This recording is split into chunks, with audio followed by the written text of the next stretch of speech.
Монгол Улсын ерөнхий прокурорын газар Дэлхийн банкнаас хамтран хөрөнгө буцаах ажиллагааны гарын авлага салбарын мэргэжилтнүүдэд зориулсан 2 дахь хэвлэл 2021 номыг монгол хэл дээр орчуулан хэвлүүлж 2023 оны 5 дугаар сарын 19-ний өдөр нээлттэй хийлээ.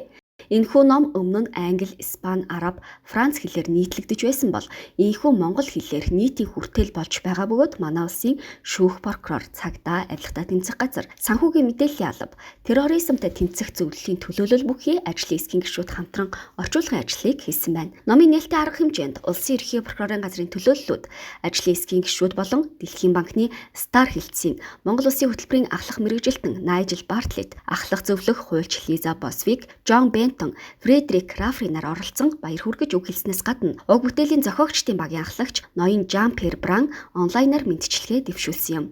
Ерөнхийдөө хулгайлагдсан хөрөнгийг буцаах хэрэг хянан шийдвэрлэх ажиллагаа нь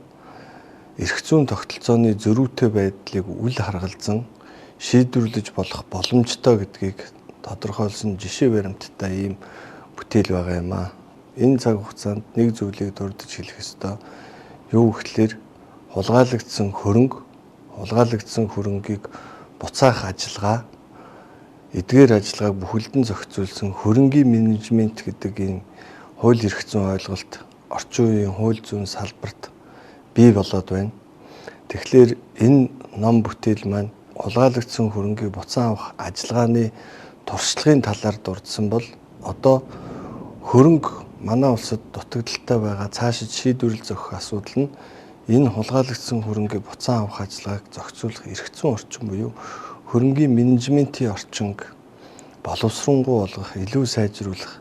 энэ тогтолцоог бий болгох шаардлага бий болж байгаад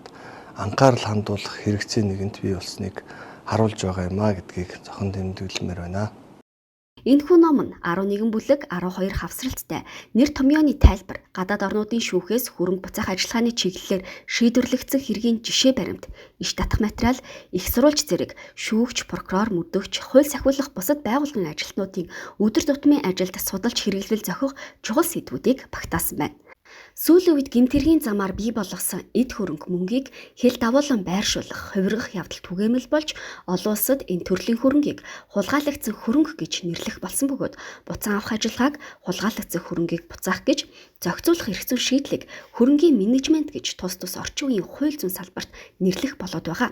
Тус номыг орчуулан гаргаж байгаа нь Монгол Улсын засгийн газраас хэрэгжүүлэхээр зарлаад буй 5 иш ажиллагаа тэр дундаа хулгайлагдсан хөрөнгийг буцаах зорилгыг илэрхийлж буй шилжүүлэн авах ажиллагааг хэрэгжүүлэх цаг хугацаатай давхцаж байгаараа онцлог боллоо.